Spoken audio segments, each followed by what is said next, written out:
খুব কম সময়ে চা কিংবা দুধের সঙ্গে এই রেসিপি ভীষণ ভালো লাগবে খেতে। হাতে যদি 10 মিনিট সময় থাকে এইভাবে বানিয়ে নিতে পারেন। এখানে আমি একটা বড় বোলের মধ্যে নিয়ে নিলাম হালকা গরম দুধ আর দিয়ে দিলাম 1 টেবিল চামচ ইস্ট। তার সঙ্গে দিয়ে দিলাম 1 টেবিল চামচ মিছরির গুঁড়ো, 1 টেবিল চামচ গুঁড়ো দুধ আর সামান্য একটু নুন। এবারে 1 কাপ দুধ নিয়েছি, তার সঙ্গে দিয়ে দিলাম 2 কাপ ময়দা। ময়দাটা দিয়ে এইভাবে মেখে নিতে হবে আর মাখাটা একটু চিটচিটে হবে। হাতে একটু তেল কিংবা ঘি দিয়ে আবারও 2-3 মিনিট মেখে নিন, তাহলে দেখুন আর চিটচিটে ভাবটা থাকবে না। খুব ভালোভাবে ডোটাকে এরম সফট করে মেখে নিতে হবে। দেখুন আমি সফট করে মেখে নিয়েছি। এখন 30 মিনিট এটা রেস্টে রাখবো। 30 মিনিট ভালোভাবে চাপা দিয়ে রেস্টে রেখে দিলাম। 30 মিনিট পর আমি ঢাকা খুলে দেখাচ্ছি। দেখুন ময়দাটা একদম ডাবল হয়ে গেছে। এবারে ময়দাটাকে আরও 2-3 মিনিটের মতন ভালো করে মেখে নেব। যত ভালো করে মাখা হবে ততই নরম তুলতুলে আর ফ্লাফি হবে।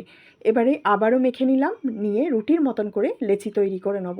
খুব বেশি বড় করছি না, ছোট ছোট করে করছি, কারণ যখন এটা তৈরি করা হবে তখন ফুলে অনেকটা বড় হয়ে যাবে। সবকটা লেচি তৈরি করে নিয়েছি। এখন হাতের মধ্যে এইভাবে একটু চ্যাপ্টা করে নিতে হবে। চ্যাপ্টা করে নেওয়ার পর ভালো করে এইভাবে গোল করে নিতে হবে। নিয়ে একটা জালি থালার মধ্যে আমি ঘি ব্রাশ করে নিয়েছিলাম।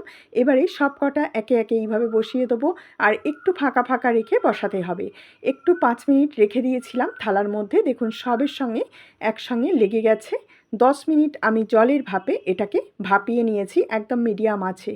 পাউরুটি আমাদের একদম তৈরি। নরম তুলতুলে সাদা ধবধবে তুলোর মতন পাউরুটি খুব সহজেই তৈরি হয়ে গেল। দোকানের বাসি পাউরুটি না খেয়ে এইভাবে বাড়িতেই পাউরুটি তৈরি করে বাচ্চাদের খাওয়ান।